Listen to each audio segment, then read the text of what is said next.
Millet Marvels, changing the way world eats by Tenali Double Horse.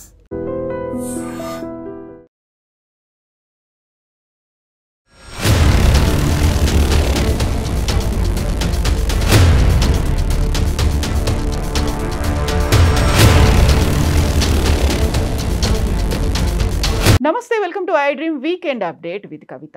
Russia నుంచి భారతదేశం చమురుని కొనుగోలు చేయడం అంటే రష్యా ఉక్రెయిన్ యుద్ధానికి ఊతమిచ్చినట్టే అనేటువంటి భావనతో అమెరికా తన సుంకాల్ని 50% వరకు పెంచింది. ఈ నేపథ్యంలో భారత్కి విపరీతమైనటువంటి నష్టం మాత్రమే కాదు, అమెరికాకి ఇతర దేశాల నుంచి ఎగుమతులు కూడా పెరగబోతున్నాయి. అయితే దీనికి ఆల్టర్నేట్గా భారతదేశం అమెరికా పోతే పోయింది, మిగతా 40 దేశాలకు మేము ఎక్స్పోర్ట్ చేస్తాము అనేటువంటి భావన ఉంది. At the same time China కూడా మేము భారతదేశానికి అండగా నిలుస్తామని చెప్తోంది. యాక్చువల్గా 50% టారిఫ్తో ఎవరికి ఎలాంటి నష్టం కలుగుతోంది, భారతదేశం ఎలాంటి స్టాండ్ తీసుకోబోతోంది, చైనాతో పొత్తు లేకపోతే స్నేహం ఎంతకాలం ఉండబోతోంది? మనతో పాటుగా ఉన్నారు సీనియర్ జర్నలిస్ట్ సాయి శేఖర్ గారు. హలో సార్, నమస్తే. సో భారతదేశం ప్రతిసారి ద్వైపాక్షిక సంబంధాలు ఇవన్నీ అనుకున్నప్పుడు ముందు నుంచి రష్యాతో ఎంత ఫ్రెండ్షిప్ ఉందో అమెరికాతో కూడా అటు ఇటుగా అంతే ఫ్రెండ్షిప్ కనిపించేది. బట్ ఇప్పుడు ఎందుకు సడన్గా రష్యా దగ్గర నుంచి మీరు చమును కొనుగోలు చేస్తున్నాను, నేను వద్దని చెప్పినా మీరు కంటిన్యూ చేస్తున్నారు కాబట్టి 25% ఉన్నదాన్ని నేను 50% చేస్తున్నాను డొనాల్డ్ ట్రంప్ చెప్పారు. ఆ తర్వాత మనం తీసుకున్న స్టాండ్ ఎలా ఉంది? అమెరికా మన జీవితంలో, భారతీయుల జీవితంలో బాగా అల్లుకుపోయినటువంటి వ్యవస్థ. విడదీయరాని సంబంధం దాకా వెళ్ళింది, ఇంటర్ట్వైన్ అయిపోయింది. అమెరికాని కాస్త కంట్రోల్లో, చెక్లో పెట్టగలిగిన ఏకైక ఇండియన్ లీడర్ వాస్ ఈ శ్రీమతి ఇందిరాగాంధీ. నిక్సన్ అండ్ వీళ్ళిద్దరూ కూడాను చాలా, హెన్రీ కిస్సింజర్, వీళ్ళిద్దరూ కూడా ఇందిరాగాంధీ గురించి చాలా క్రిటికల్గా ప్రైవేట్ సంభాషణలో మాడుకోవడం అవన్నీ, తర్వాత టేప్స్, వైర్స్ రిలీజ్ చేసినప్పుడు దాంట్లో వాళ్ళు ఇందిరాగాంధీ గురించి డెరగేటర్గా ఆడుకున్న మాటలు ఇవన్నీ బయటకు వచ్చినాయి. Indira Gandhi was a real statesman. ఆవిడ మొత్తానికి అమెరికాని కంట్రోల్లో ఉంచగలిగింది. అండ్ నాన్ అలైన్డ్ మూవ్మెంట్ లాంటివి తీసుకొచ్చి చాలా పవర్ఫుల్ లీడర్గా, India was scene as a very powerful political leader in the world. రాను రాను అవన్నీ ఈ లిబరలైజేషన్ పాలసీస్ వలన, తర్వాత గ్లోబల్ విలేజ్ అని వరల్డ్ ట్రేడ్ ఆర్గనైజేషన్ అగ్రిమెంట్స్ రావటం, general agreement on tariff and trade వచ్చిన తర్వాత వరల్డ్ ట్రేడ్ ఆర్గనైజేషన్ ఏర్పడడం, గ్లోబల్ విలేజ్ అయిపోవటం, బార్డర్స్ అన్నీ బ్లర్ అయిపోవడం, ఎక్స్పోర్ట్ ఇంపోర్ట్ పాలసీస్ లిబరలైజ్ అవ్వడం, వీటన్నింటి వలన ప్రపంచ గతే మారిపోయింది. ఇప్పుడు అమెరికా దాన్ని, ఆ world trade organisation general agreement on tariff and ట్రేడ్ని బ్రీచ్ చేస్తోంది. దీన్ని ఎవరు క్వశ్చన్ చేయలేకపోతున్నారు. ఎవరికి వాళ్ళ సంబంధాలు వాళ్ళకి important. India, every activity that happens in India is lay centered around American economy, American activity. So దాంతోని వాడు మన ఇవాళ ఆర్మ్ ట్విస్ట్ చేసే పరిస్థితికి వచ్చేసాడు. ట్రంప్ లక్ష్యం ఇదంతా కాదండి. ఇండియాని ట్రబుల్ చేయాలనో, చైనాని ట్రబుల్ చేయాలనో ఇవన్నీ కాదు. ట్రంప్ వాంట్స్ ఎ నోబెల్ పీస్ ప్రైజ్, అది అతని లక్ష్యం. అందుకని దానికోసం నేను ఆ యుద్ధం ఆపాను, ఈ యుద్ధం ఆపాను, ఇండియా పాకిస్తాన్ యుద్ధం ఆపాను, మనం అంగీకరించలేదు దానికి. నువ్వు చెప్పడం వల్ల మేము ఆపలేదని ప్రధానమంత్రి గట్టిగానే చెప్పగలిగాడు. అది కూడా after a lot of pressure, ముందరేం మాట్లాడలేదు. సో ఇండియాను ఆర్మ్ ట్విస్ట్ చేయవలసిన అవసరం ఏర్పడింది అమెరికాకి. ఇప్పుడు రష్యా ఇండియాకి నమ్మకమైనటువంటి మిత్రదేశం ఎప్పటి నుంచో. ఫ్రాన్స్ కూడా అంతే. ఒక G4 అని ఒకటి ఉన్నదండి, America, India, Japan and Australia. ఇది పెసిఫిక్ రీజియన్కి, ఏషియా పెసిఫిక్ రీజియన్కి స్ట్రాటజిక్ పార్ట్నర్షిప్ ఇది. అండ్ ఇండియా $65 బిలియన్ బిజినెస్ చేస్తుంది అమెరికాతో అప్రాక్సిమేట్గా. దాంట్లో సుమారుగా $40 బిలియన్ ఇప్పుడు ఎఫెక్ట్ అవుతుంది ఈ టారిఫ్స్ వలన. ఇవాళ నుంచి, నిన్నటి నుంచి ఎఫెక్ట్లోకి వచ్చాయి. ఆగస్టు 1 నుంచి 25 నుంచి వచ్చేటప్పటికి మనకి సుమారుగా 66% ఇక్కడి నుంచి వెళ్ళే సామాగ్రి మీద టారిఫ్ పడుతుంది. సో సుమారుగా ఒక $40 బిలియన్ మీద ఇంపాక్ట్ ఉండేటట్టుగా ఉన్నది. అంటే ఇప్పుడు మనకి ప్రధానమైనటువంటి సెక్టర్స్ ఏంటంటే ఇక్కడ నుంచి ఎక్స్పోర్ట్ అయ్యే వాటిలోని మీకు కూడా నేను ఒక టేబుల్ ఒకటి పంపిస్తాను, మీరు చూద్దరు కానీ. దీంట్లో టెక్స్టైల్స్ అండ్ అపారల్ $5,411 మిలియన్ నష్టం ఏర్పడుతుంది. ఓకే, $10.823 మిలియన్ ఎక్స్పోర్ట్ చేస్తున్నాం మనం. $10,823 మిలియన్ ఎక్స్పోర్ట్ చేస్తున్నాం బట్టలు. అట్లానే జెమ్స్ అండ్ జ్యువెలరీ సుమారుగా 10,000 కోట్లు. లెదర్ అది ఒక 1,000 కోట్లు. మెరైన్ ప్రోడక్ట్స్ రొయ్యలు అవిని 2,680 కోట్లు. కెమికల్స్ 4,200 కోట్లు. స్టీల్ అండ్ అల్యూమినియం 450 కోట్లు. అగ్రికల్చర్ ప్రోడక్ట్స్ 1,642 కోట్లు. మెషినరీ అండ్ ఇంజనీరింగ్ సుమారుగా 20,000 కోట్ల రూపాయలు. సో అంటే 50,683 మిలియన్ ఎక్స్పోర్ట్ చేస్తున్నటువంటి సామాగ్రిలో ఈ 50% టారిఫ్ ఎఫెక్ట్ అవుతుంది. ఒక 4% ఆఫ్ ఎక్స్పోర్ట్స్ మీద ఆల్రెడీ 25% టారిఫ్ ఉన్నది. కొన్ని సెక్టర్స్ ఎగ్జామ్ట్లో ఉన్నాయి. ఇప్పుడు ఫార్మాస్యూటికల్ ఇట్లాంటి కొన్ని ఎగ్జామ్టెడ్ సెక్టర్స్ ఉన్నాయి, ఎందుకంటే వాళ్ళకి అవసరం అక్కడ అది. అందుకని ఇప్పుడు ఇండియన్ ప్రోడక్ట్స్ కొనుక్కుంటే అక్కడ ఏంటి ఇంపాక్ట్ అవుతుందంటే, ఇండియన్ ప్రోడక్ట్స్ కొనుక్కుంటే దాన్ని చాలా ఎక్కువ ధర పెట్టి కొనుక్కోవాలి. ఇప్పుడు మనం for example Louis Vuitton bag కొనుక్కోవాలనుకోండి ఇండియాలో, లేకపోతే మర్సిడీస్ బెంజ్ కారు కొనుక్కోవాలనుకోండి, చాలా ఎక్కువ డబ్బు పెట్టి కొనుక్కోవాలి. దాని ఒరిజినల్ కాస్ట్ అది కాదు. ఇప్పుడు మర్సిడీస్ బెంజ్ కారు దాని తయారీ ధర, లేకపోతే దాని జర్మనీలోనో అమెరికాలోనో అది అమ్ముడుపోయే ధర కంటే 200% ఇక్కడ ఎక్కువ. దాన్ని ఏదో ఇప్పుడు 100% చేస్తూ ఉంటున్నారు, కొంచెం తగ్గుతుంది. బట్ దాని ఒరిజినల్ కాస్ట్ అది కాదు. క్రిస్టియన్ డియోర్ పర్ఫ్యూమ్ కొనుక్కోవాలనుకోండి, అది అక్కడ కొనుక్కుంటే ఇంత అవ్వదు, ఇక్కడ కొనుక్కుంటే అంత అవుతుంది, because of the excise duty and tariffs. So అదే పరిస్థితి అక్కడ వస్తుంది. మన వస్తువులు ఏమైనా కొనుక్కునే వాళ్ళ అందరికీ వాటి మీద ఇప్పుడు కొన్ని డైరెక్ట్ ప్రోడక్ట్స్ ఉంటాయి, కొన్ని ఏదన్నా ఒక ప్రోడక్ట్ తయారీలో భాగంగా ఉంటాయి. అప్పుడు ఎలా నెక్స్ట్ ఆయన యాపిల్ని బెదిరించాడు. Apple 63% of Apple products are manufactured in India now. వాడు చైనా మీద డిపెండెన్సీ తగ్గించుకొని మ్యానుఫ్యాక్చరింగ్ ఇక్కడ పెట్టాడు. ఐఫోన్లు, ఎయిర్పాడ్స్, మ్యాక్బుక్స్, ఐప్యాడ్స్, ఇలా చాలా ప్రోడక్ట్స్ ఇండియాలో తయారవుతున్నాయి. ఇప్పుడు ఫర్ ఎగ్జాంపుల్ మన ఊర్లో ఫాక్స్కాన్ వాళ్ళు ఫ్యాక్టరీ పెట్టారు, ఎయిర్పాడ్స్ తయారు చేస్తారు ఇక్కడ. ఆ ఎయిర్పాడ్స్కి మరి అమెరికా వాడు 50% టారిఫ్ పెడితే ఇది అక్కడికి వెళ్ళేటప్పటికి దాని తలక కాస్ట్ చాలా ఎక్కువైపోతుంది. ఇప్పుడు నార్మల్గా ఇక్కడ బెంగళూరులోను మెడ్రాస్లోను సెల్ ఫోన్లు తయారవుతున్నాయి. మామూలుగా అమెరికా ఐఫోన్ పాలసీ అంటే సెప్టెంబర్ 10వ తారీఖు నాడు ప్రతి సంవత్సరం కొత్త ఫోన్స్ రిలీజ్ చేస్తారు. So base price is $999 for each phone, basic version. దాంట్లో హయ్యర్ వెర్షన్కి వచ్చేటట్టుగా మా అయితే $1,200 అవుతుంది. ఇప్పుడు ఈ టారిఫ్ వల్ల ఎంత అవుతుంది? దానికి ఏదో ప్రస్తుతానికి ఎగ్జామ్షన్ ఇచ్చాడు, కానీ నా మాట వెంటలేదు నువ్వు అని నిన్న కూడా అన్నాడు టిమ్ కుక్తోని. ఇప్పుడు ఇతను ఇంకొక 3.5 ఏళ్ళు అధ్యక్షుడిగా ఉంటాడు. ఇతను రెండోసారి ఎలక్ట్ అయ్యే అవకాశం కూడా లేదు, ఎందుకంటే ఇది ఆల్రెడీ రెండోసారి ఎలక్ట్ అయ్యే అవకాశం లేదు. అమెరికా అధ్యక్షుడిగా ఎవరికైనా 2 సార్లు పోటీ చేయడానికి మాత్రం అవకాశం ఉంటుంది. అంచేత ఇతనికి 2వ టర్మ్ అయిపోతున్నది. యాపిల్ కంపెనీకి అనేక సంవత్సరాలు ఉండవలసిన కంపెనీ కదా, వాళ్ళు పొలిటికల్గా ఈ నిర్ణయం ఇటు వీళ్ళకి పాము చావకుండా కర్ర వరకుండా నిర్ణయం తీసుకోవాలి. అయితే మనకు వచ్చిన సమస్య ఏంటంటే మీరు అడిగినట్టుగా ఇప్పుడు ఖచ్చితంగా దీని మీద ఇంపాక్ట్ ఉంటుంది. దీనివల్ల అనేక మంది కార్మికులకు ఎఫెక్ట్ జరుగుతుంది. ఒక్క ష్రింప్ దాంట్లోనే 1,00,000 మంది కార్మికులు పనిచేస్తున్నారు. అందులో జెమ్స్ అండ్ జ్యువెలరీస్ సూరత్ అటువైపు గుజరాత్ నుంచే వెళ్తున్నాయి. వీటన్ని ఈ జెమ్స్ అండ్ జ్యువెలరీస్ దాంట్లో $10,000 మిలియన్ ఎక్స్పోర్ట్. అది హ్యూజ్ అమౌంట్స్. ఇవన్నీ చిన్న చిత్తగా కాదు, మీకు ఓవరాల్గా తీసుకుంటే లక్షల కోట్లలోకి కన్వర్ట్ చేస్తే మన మీద పడే ఇంపాక్ట్ ఎంత తెలుసా అండి? 2.17 లక్షల కోట్లు. ఇది $1 మిలియన్ లేకుంటే లక్షల కోట్ల రూపాయలు. మన టోటల్ ఎక్స్పోర్ట్ వచ్చేసి 4.35 lakh crores. ఇది ఈ ఇంపాక్టెడ్ సెగ్మెంట్స్లో, ఆ 10 సెగ్మెంట్స్ ఆ సెగ్మెంట్స్లో మాత్రమే 4.5 కోట్ల రూపాయలు 4.5 లక్షల కోట్లు ఎక్స్పోర్ట్ చేస్తున్నాం. దాంట్లో 2.17 లక్షల కోట్ల రూపాయలు ఎఫెక్ట్ పడుతుంది మన మీద.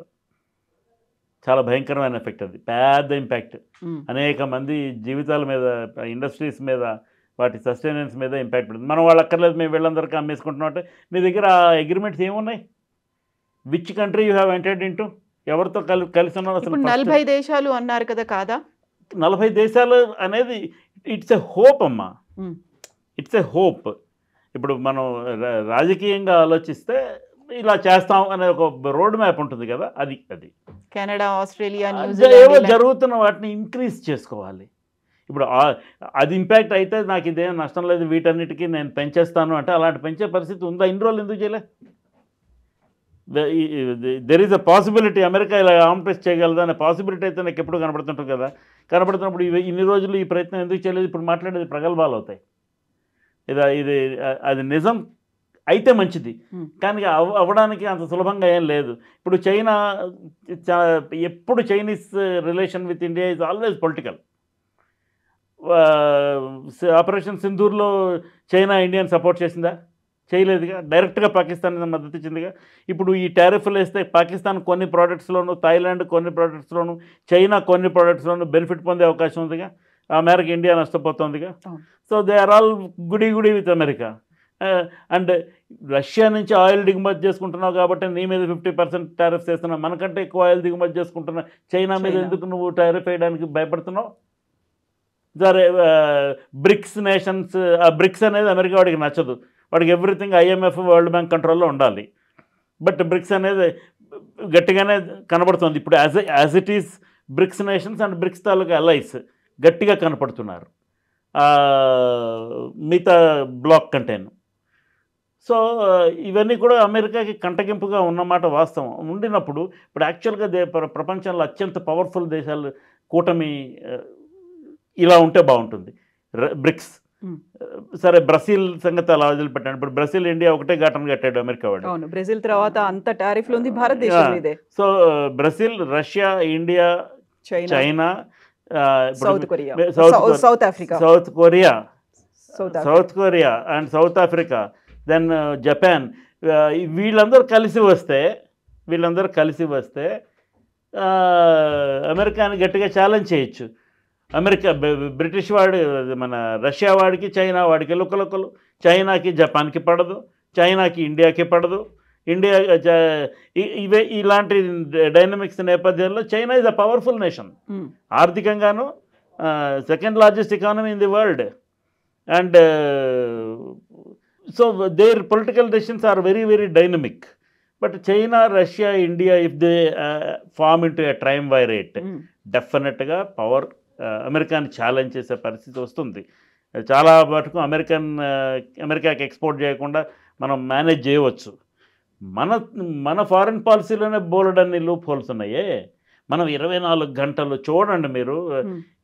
నేను ఇవాళ ఏదో స్టడీ చేస్తున్నా, $1.5 billion ఈజ్ యూట్యూబ్ ఎకానమీ అంటే ఇండియాకి. And 21,000 crores is the payout from YouTube to creators for YouTube.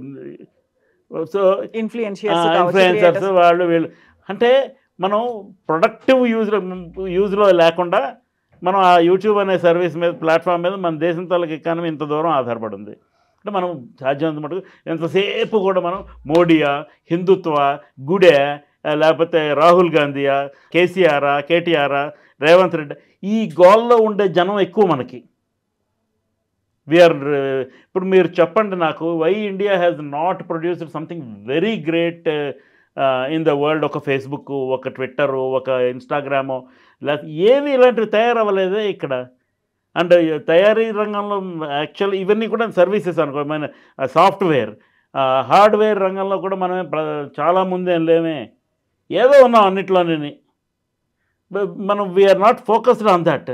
Road మీద అడ్డగోలుగా ఎదురు ఆపోజిట్ డైరెక్షన్లో తీసుకొచ్చి కారు, స్కూటరో నడిపేవాడిని పనిష్ చేయలేని దౌర్భాగ్యమైన పరిస్థితిలో మన దేశం ఉంది. నువ్వు ఎందుకు మాట్లాడుతున్నావు ఇవన్నీ?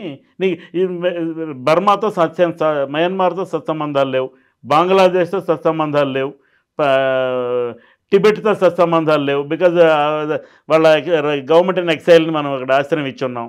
దెన్ చైనాతో అస్సలే సత్సంబంధాలు లేవు. పాకిస్తాన్ అయితే ఉప్పు నిప్పు. నీ చుట్టుపక్కల ఉన్న వాళ్ళు ఎవరితోని నీకు సత్సంబంధాలు లేకపోతే you need to relook in to your foreign policies. ఇది ఎకానమీకి సంబంధించిన విషయం. ఇచ్చిపుచ్చుకోవడాలు ఇరుగు పొరుగుతో ఉండవలసిన సంబంధాలు ఉన్నవా? అవి మనం నిజంగా అలా మెయింటైన్ చేస్తున్నామా? మనకు అలాంటి సత్సంబంధాలు ఉన్నాయా? లేవు కదా. So India needs to seriously take a relook in to it's foreign policy and also economic policy. And మీరు చెప్పిన 40 దేశాలతోని పెంచుకుంటే వాణిజ్యం, ట్రేడ్ రిలేషన్స్, ఈ డిపెండెన్సీ తగ్గుతుంది. ఎప్పుడైతే సబ్ ప్రైమ్ క్రైసిస్ వచ్చిందో 2008-9 కాలంలో ఇండియాలో రియల్ ఎస్టేట్ మార్కెట్ పడిపోయింది అమెరికాలో పడిపోవడంతో. అలా ఉండకూడదు కదా. అక్కడ జలుబు చేస్తే ఇక్కడ తుమ్ముతుంటాం మనం. No, if America develops cold, India sneezes. It should not be like that. మనం డైవర్సిఫైడ్ ఎకానమీ అనుకున్నప్పుడు దాన్ని డిస్ట్రిబ్యూటెడ్ ఎకానమీకి కూడా మార్చుకోవాలి కదా across the globe. That we have not done. అందుకని 2.17 లక్షల రూపాయల నెత్తి మీద బండ మన మీద పడబోవడానికి చాలా రెడీగా ఉంది, స్టార్ట్ అయినట్టేగా. సో మనం ఎవరిని గట్టిగా ఆర్మ్ ట్విస్ట్ చేసే పరిస్థితి కూడా లేదు. Our economy is asymmetric. American ఎకానమీతో పోలిస్తే we are not that big. We are growing, but then at what cost and at whose cost? ఇవన్నీ ఫ్యాక్టరీని చేసుకొని మనం అబద్ధాలు చెప్తామండి రాజకీయంగా. కానీ రాజకీయ నాయకులు, ప్రజలు యథా రాజా తథా ప్రజ, ఆర్ యథా ప్రజ తథా రాజా. We are all irresponsible. మనం ఇది చేద్దాము అనుకుని కన్సల్టెడ్గా సాధించేది ఏం ఉండదు. పిల్లలు సరిగ్గా చదవరు అనేక మంది. ఎన్ని ఫెసిలిటీస్ క్రియేట్ చేసినా చదవరు. చదివే మోటివేషన్ ఇవ్వటం లేదు. ఎక్కడో లీడర్షిప్లో లోపం ఉంది.